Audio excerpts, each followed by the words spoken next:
이제 민수기 19장은요, 가데스 바네아에서 그 사건, 엄청난 반역의 사건이 일어났죠. 10명의 정탐꾼들의 반역과 또 그들의 말을 따르는 백성들이 하나님을 원망하는, 그러고 그들이 입에서 차라리 죽는 것이 낫다고 했기 때문에 그 민수기 14장 28절 말씀에 너희가 너희 말이 내 귀에 들린 대로 내가 너희에게 시행하리라고 하시면서 광해 1세대들, 그 중에서 특별히 24일 이상 전쟁에 나갈 만한 사람들, 즉 60만 3,550명 모두가 다 여호수아와 갈렙, 그 믿음으로 하나님을 절대적으로 온전히 따랐던 여호수아와 갈렙에게는 모두가 다 광해에서 죽게 될 것이다. 하나님이 그렇게 그들을 죽이시겠다고 이렇게 그 엄청난 사건이 일어났던 것이죠. 그러다 보니까 하루에 보통 80에서 100명 이상씩은 죽어나가기 시작하는 거예요. 그런데 그때 보면 사람들이 시체를 만지거나 무덤을 만지는 좀 이렇게 시체를 만지거나 무덤을 만지는 일들이 이제 일어나다 보니까 이제 이 죽음은 항상 죄와 관련된 것이니까 그들의 그 시체를, 죽음을 만드는 자들은 부정하게 됐단 말이에요. 그러면 이 민수기 15장에서 가나안 땅에 들어갔을 때에 다시 그들이 제사법을 주신 걸 보면은 그 속죄제를 드려야 된단 말이에요. 그러면 이거는 굉장히 까다롭고 힘든 일이기 때문에 이 광야에서 그 죽어나가는 사람 만났을 때 그 사람 또 장사 지내야 되고 속죄제 드려야 되고 엄청나게 시간이 걸리니까 힘들고, 그래서 하나님이 정결하게 하는 법을 주시기 위해서 이제 너희 중에서 이제 정결하게 하는 물과 그 어떻게 만들 것인지, 또 그것을 정결 예식을 어떤 식으로 행할 것인가, 이런 거에 대해서 오늘 민수기 19장을 말씀해 주시는 겁니다. 먼저 1년 된 흠없고 깨끗한, 그러니까 온전한 붉은 암송아지를 잡아서 그걸 갖다가 뭐를 만드느냐, 정결하게 하는 물과 섞어서 그 정결하는 사람들에게 뿌려서 정결하게 하는 물을 만들라고 합니다. 그 정결하게 하는 물을 만드는 방법을 먼저 말씀해 주시고요. 그 다음에 그 정결하게 하는 물을 갖다가 어떻게 정결하게 사람을 할 것인가에 대한 것들을 방법을 다 가르쳐 주는 말씀입니다. 먼저 붉은 암송아지는 뭘 상징하냐면 흠없고 온전한 붉은 암송아지, 이거는 이 수소는 안 됩니다. 그런데 붉은 암송아지 이거는 뭘 상징하냐면 우리가 예수 그리스도께서 우리의 죄를 속죄하시기 위해서 그 십자가에서 피를 흘리신 그 예수님의 그 온전하신, 완전한 죄가 없으신 그분을 상징하는 것입니다. 그런데 어쨌든 그 피 없이는 제사함을 받지 못한다는 히브리서 9장 20절 말씀대로 사람들이 죽음으로 인해서 부정하게 됐을 때 반드시 1년 된 흠없고 온전한 붉은 암송아지, 이것을 가져다가 진영 바깥에서 잡아서 엘르아사에서 제사장이 거기서, 이게 희생제물로 드리는 그런 거하고 다릅니다. 희생제물로 드릴 때는 이 성막 안에서 제물을 잡게 돼 있어요. 그런데 여기서는 이 정결하게 하는 물을 만드는 그런 방법은 진영 바깥에서, 진 바깥에서, 그러니까 예수님께서 골고다 언덕, 즉 영문 밖에서 십자가에서 죽으신 것처럼 진영 바깥에서 잡아서, 그러고 그 피를 갖다가 성막에서 제물로 바치는 거는, 화제로 드릴 때는 그거를 갖다가 제단에 쫙 다 뿌리거나 또 성소 안에 향단에 이렇게 7번 뿌리기도 하고, 그 다음에 속죄소 안에서 가서 뿌리기도 하는데 제사장이. 그런데 이거는 붉은 암송아지는 잡되 진영 바깥에서 도사를 해가지고 그 피를 그냥 성막을 향해서 7번 뿌리, 성막을 향해서 진영 바깥에서.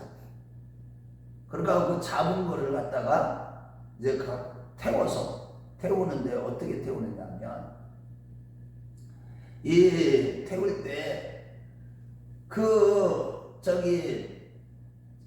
희생 제사를 드릴 때는 똥과 이런 것들은 가죽은 이런 것들은 어떻게 했어요? 그냥 버렸어요. 거룩한 곳에 저기 문 바깥에 지능 바깥에다가. 그랬는데 이거는 똥이고 뭐고 전부 다 한꺼번에 다 태우고 완전히 태우고 거기에다가 뭐를 더 넣느냐면 백향목과 그 다음에 우슬초와 그 다음에 붉은 뭐라고 그랬어요? 홍색 실을 집어 던져 넣어서 같이 태우라는 거예요. 여기 이제 백향목이라는 것은 우리 생명이 소멸되지 않는다는 것을 상징하는 거예요. 백향목이라는 것은 그 굉장히 단단하고 그 백향목 나무가 향이 계속 나는 거예요. 그러니까 우리 생명은 영원히 소멸되지 않는다. 그런 것을 상징하는 것이고요. 그 다음에 우슬초라는 것은 죄를 정결하게 할 때 쓰는 예식으로 이제 이유로. 그래서 시편 51편 7절에도 보면 다윗이 바세바 동침하고 난 뒤에 그 나단 선지자의 지적을 받고 나서 그 자리에서 하나님 앞에 회개할 때 뭐라고 그랬어요? 우슬초로 나를 정결케 하소서. 그래서 그때 이후로 사람을 정결하게 하는 예식 때 쓰는 도구로서 우슬초로 이렇게 그런 의미가 줘요. 그 다음에 이제 홍색실은 뭐예요? 가장 강력한 죄, 생명력을 상징하는 것이죠. 홍색실. 그래서 이 세 가지를 함께 이렇게 태워서 그래가지고 이제 그거를 나오고 다 타고 난 그 죄를 갖다가 원어로 보면 여기서 죄라고 했지만은 그 원어로 보면 아담아. 그러니까 죄라는 단어보다 흙. 그러니까 우리가 죄를 짓고 나면 뭐라고 그랬어요? 아담과 하와가 죄를 범했을 때 너희는 나중에 죽게 될 죽음이 오고 나서 너희는 흙이니 흙으로 돌아갈지니라. 그래서 이제 이게 이 붉은 암송아지의 죄는 한마디로 붉은 암송아지의 죄는 사람의 죄를 지은 거는 그것을 상징하는 것으로서 만드는 겁니다. 자, 어찌됐든 간에 이렇게 죄를 만들고 그 다음에 이것을 사람들이 이제 부정하게 된 사람들, 죽음으로 인해서 부정하게 된 사람들 장사 치르면서 시체를 만지거나 무덤을 만져갖고 부정하게 된 사람들은 전부 다 이 물로 씻어야 되는데 3일째하고 7일째 일주일 동안 부정하게 되는데 3일째하고 7일째 이제 이 정결하게 하는 물로 이렇게 무술초로 그들을 이렇게 씻어내야만 됩니다. 그런데 이게 보면 여기에 그 물이 어떤 물이어야 되느냐? 이거는 그것도 흐르는 물에다가 이 죄를 섞어서 만드는 거예요. 여기 흐르는 물이라는 것은 뭐예요? 살아있다는 거죠. 그러니까 이 죄로 인해서 죽은 자들을 흐르는 물로 딱 섞였다는 것은 생명을 주는 그런 재료라는 거예요. 그러니까 부정하게 된 자들에게 다시 생명을 주는 재료라는 거예요. 이렇게 해가지고 그 3일째하고 7일째 그래갖고 그걸로 씻어내가지고 죄를 정결하게 하고 부정하면서 깨끗함을 받게 하는 거예요. 그래서 이것은 결국은 이런 정결 의식을 이렇게 행하게 하는 이 법을 주신 것은 정결 예식법을 주신 것은 무엇보다도 우리 사람들 너희들을 이스라엘 백성들 만약에 이것을 죽음을 시체를 만지고 이거를 정결 의식을 하지 않는 자들은 이스라엘 중에서 끊쳐지게 되는데 그 이유는 왜 그러냐? 왜 그러겠어요? 성소를 더럽히는 것이 되기 때문에 그래요. 그래서 이 정결의식을 반드시 치러야 되는데 이스라엘 백성들이 죽음을 광야에서 사람들 죽어나는데 가족이 죽어나가는데 그걸 어떻게 하겠어요?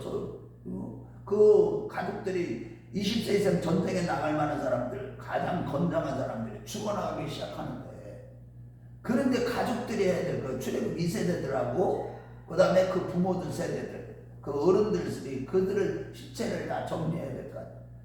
그러니까 이제 이것을 정결 예식을 해야만 한다는 이 법을 주신 것은 다른 게 아니에요.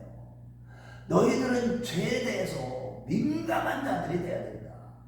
우리가 신앙생활 하면서 왜 죄에 대해서 민감해야 됩니까? 여호와의 산에 오를 자 누구인고 시편 24편 3절에 뭐라고 그랬어요? 손이 깨끗하고 마음이 청결하고 뜻을 허탄한 데 두지 아니하고 거짓 맹세치 아니하는 자로다. 항상 우리가 예수를 믿고 나서 늘 우리가 날마다 변화 형성의 길을 걸어갈 때 변화돼야 돼. 매일매일 변화돼야 되는데 우리의 신앙생활의 목적은 뭐예요? 점점 더 그리스도를 닮아가는 거예요. 내가 죽고 예수로 사는 거예요. 다른 말로 하면 거룩해져 가는 거예요. 다른 말로 하면 산상수훈의 산까지 그리스도의 장성한 분량까지 자라가는 거. 이게 구원이에요. 그래서 우리는 신앙생활 하면서 하나님의 은혜를 받으면 받을수록 죄에 대해서 민감해져야 돼요. 성령님은요, 우리 안에 있는 죄를 보게 하시고 내가 지었던 죄를 기억나게 하시는 분이고 말씀을 생각나게 하시는 분이에요. 우리 안에 있는 죄를 계시해 주시는 분이에요. 존재론적으로 너는 심히 부패하고 거짓된 마음을 가진 죄인이야. 의는 없나니 하나도 없고 선을 행하는 자는 없나니 하나도 없도다. 하나님 앞에 너희들은 자랑할 거 아무것도 없는 자들이야. 너희들은 죄로 인해서 죽은 티끌이야. 티끌이고 먼지야. 존재론적으로 너희가 무엇인지를 알게 해주신 게 성령님이에요. 지극히 우리를 거룩하게 하시기 위해서. 그렇게 하고 행하는 것마다 생각하는 것마다 다 육체가 된 이후로 인간은 다 악하기 때문에 끊임없이 내 생각을 내려놓아야만 되거든요. 그래서 내 생각과 하나님 생각은 다르다는 거예요. 육신의 생각은 사망이고 영의 생각은 생명과 평안이라는 겁니다. 그래서 이렇게 정결여식을 이렇게 취함으로 인해서 이스라엘 백성들이 지극히 거룩한 공동체라는 걸 알라는 겁니다. 그렇지 않으면 하나님 나라에 들어갈 수가 없는 겁니다. 우리가 신앙생활하면서 매일매일 우리가 항상 교회 와서 죄를 지적당해야 되는 거예요. 사실은 누가 복 있는 자냐? 영원한 가치, 이번에 이제 천국에 대한 가치에 대한 말씀을 제가 이제 말씀을 준비하려고 합니다. 지금 오늘날 사람들이요, 우리 신앙생활하는 것이 얼마나 가치 있고 보람 있고 의미 있고 가장 행복한 사람들인지 그것을 깨닫지 못하니까 예수 믿는 자들이 저 불신자들을 부러워하고 그들을 따라가고 헛된 영광을 구하고 참 진짜 기가 막혀요. 오늘날 진짜 믿음을 가진 자들이 찾아보기 없는 이런 시대를 우리가 살아가고 있어요. 그래서 우리가 오늘 이 말씀을 통해서 우리가 늘 깨달아야 되는 것은 뭐냐? 항상 우리 하나님은 우리가요 죄와 싸우되 죽기까지 그렇게 싸운 자는 하나도 없다고 했는데 정말 우리는 지독한 자기 사랑에 빠져있기 때문에 아무리 내가 어렵게 살려고 해도 너 내가 선한 일을 많이 해도 정말로 오직 믿음으로 살려고 해도 영으로서 몸행실을 날마다 죽이며 좋은 길을 걸어가도 여전히 나는 자랑할 게 아무것도 없다는 것을 날마다 깨달아야 되고요. 항상 우리는 매일매일 회개하는 삶을 살아야 되는 겁니다. 우리가 뭐 도덕적으로 윤리적으로 무슨 죄를 지읍니까? 예수를 믿는 사람이 누가 일부러 도덕적으로 윤리적으로 죄를 져요? 세상 사람처럼 음행과 더러운 것과 탐욕의 죄를 집니까? 그런데도 우리는요 항상 내 자신도 모르게 내가 죄를 짓고 있다니까. 이런 맥락에서 사무엘은 내가 너희를 위하여 기도하기를 심지를 결단코 범치 아니하리라. 이스라엘 백성들 하나님의 구속함의 은혜를 입은 백성일지라도 택함 받은 백성일지라도 너희들은 매일매일 죄밖에 짓는 것들이 없어. 그래서 죄를 기도하지 않는 것이 죄다. 너희들이 그 의미를 무슨 의미냐? 기도한다는 것은 회개한다는 거예요. 따져보면 하나님 앞에 우리가 그의 나라와 의를 구한다. 오직 예수를 구한다. 회개하는 거죠. 다른 게 아니에요. 철저히 회개하는 자에게 하나님은 이 모든 것을 더하여 주시는 거예요. 이번에 수요일날 말씀드렸던 것처럼 우리가 끊임없이 날마다 이 진짜 하나님이 기뻐하시는 믿음으로 살아갈 때 매일매일 정말로 우리 하나님이 가장 기뻐하는 그 믿음으로 내 자신을 하나님 앞에 드려줄 때 우리 하나님은요 이 세상에서 가장 가치 있는 성령으로 충만한 은혜를 주셔서 이 땅에서 행하는 일마다 복을 받게 하시고 할렐루야. 얼마나 우리가요 진짜 행복한 자인지 신명기서에 너희는 행복한 자로다. 너희들처럼 이렇게 구속함을 입은 백성들이 온 세계에 어디 있겠느냐 말씀하신 것처럼 우리는 행복한 삶을 살아갈 수 있어요. 늘 어떤 삶을 살아갈 때 우리가 경건하게 살고자 몸부림치며 철저히 회개하며 변화 영생의 길을 걸어갈 때 이런 복을 받게 되는 겁니다. 그래서 여기 이제 시체를 이렇게 만진 자들을 다 정결하게 하고 나서 이제 이 정결하게 한 사람들 있잖아요. 그 물을 만든 사람들, 그 시체 붉은 암송아지를 잡은 사람들, 또 정결 예식을 치른 사람들. 아니 그 사람들이 부정한 사람을 이렇게 정결하게 해주고 난 사람들인데 그 사람들이 또 부정하대. 그래갖고 또 그 사람들도 어떻게 해요? 만지는 자도 우리 한번 22절, 우리 한번 21절, 22절 읽어봐요. 자, 시작. 이는 그들의 영구한 은혜라 정결하게 하는 물을 뿌리는 자는 자기의 옷을 빨 것이며 정결하게 하는 물을 만지는 자는 저녁까지 부정할 것이며 부정한 자가 만진 것은 무엇이든지 부정할 것이며 그것을 만지는 자도 저녁까지 부정하리라. 이게 보세요. 얼마나 저기 잡는 사람들 또 싸는 사람을 정결하게 하는 이제 제사장들이나 레위인들이나 그 주변에서 일을 하는 모든 사람들 죽음을 안 만졌어도 그 죽음을 만지고 부정하게 된 사람을 만지거나 그 사람을 정결하게 하거나 그런 사람들을 위해서 물을 뿌리는 사람들 또 그 사람들도 옷을 다 빨으라는 거예요. 그러면서 이런 말씀이요 뭘 얘기하는 거예요? 이거는요 우리가 꼭 진짜 지금 이 시대에 정말로 저는 이거를 너무나도 예민하게 경험했기 때문에 여러분들이 이거를 잘 깨달아야 돼요. 사람 많은 곳에 다니는 거 안 좋은 거예요. 저는요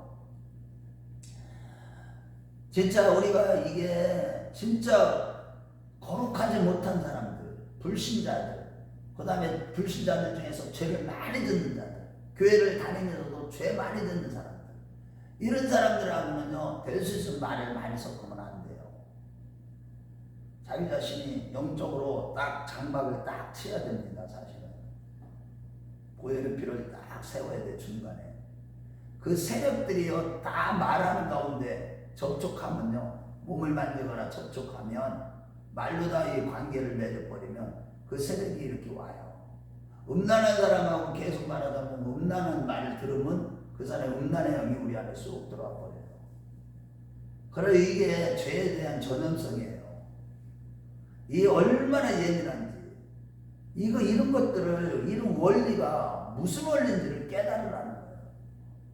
정말 우리는요 저와 여러분들이 정말 이 변화 영생의 길을 가는 거 천국에 가는 길은요 결코 넓은 길이 아니에요. 진짜 고난의 길입니다. 진짜 때로는 고독해야 됩니다. 그래서 어느 때는 하나님이요 세상줄을 다 끊도록 어느 때는요 못 나가게 할 때가 얼마나 많은지 몰라요. 오늘 좀 사람 좀 만나러 가려면 속에서 아침에 새벽기도 마치면 나가려고 그러면 여기서 원하지 않으셔요 성령님이. 그러면요 안 가요. 저도 전화를 걸어서 이 정도로 하나님 우리를 섬세하게 우리를 다스리시고 거룩하게 살아가도록 하나님이 인도하신다는 거예요. 저와 여러분들도 항상 이런 부분들을 예민하게 이렇게 반응하고 영적으로 예민한 자들, 성령의 인도하시는 예민한 자들이 되어서 정말 우리는요 이런 예식들을 하나님 왜 주셨는가? 우리는 거룩한 백성이 되어야 되기 때문에 이 레위기 11장 45절 말씀 이게 신해선 율법의 전체적인 요절이에요. 너희 하나님이 거룩하니 너희도 거룩한 자가 되어라. 하나님의 뜻은 이것이니 너희의 거룩함이라 곧 음란을 버리고 데살로니가서 4장 3절 이런 말씀들대로 우리는요 정말로 산상수훈의 삶을 살아가면서 정말 거룩한 삶을 살아가야만 되는 겁니다. 우리는 세상의 빛이고 수건이기 때문에 오늘 길어서 죄송한데요 어찌됐든 간에 결론은 그거예요. 하나님의 백성 하나님 나라는 주님의 몸된 공동체는 항상 거룩을 지키지 않으면 그건 교회 아닙니다. 세상이에요 세상. 그런데 오늘날 보세요 세속화가 얼마나 많이 됩니다. 세상 문화가 교회 안에 다 들어왔고 얼마나 타락했는지 몰라요. 아주 배도하고 배교하는 일 외에도 세속화가 돼버렸어요. 이미 교회 안에 보면 복음이 없어요. 다른 복음만 전하고 있다고. 세속화된 거죠. 지금 그런 것들을 잘 분별하고 영적인 싸움을 싸워서 끊임없이 거룩함을 이루어가는 저와 여러분들 다 되시고 주의 이름으로 축원합니다.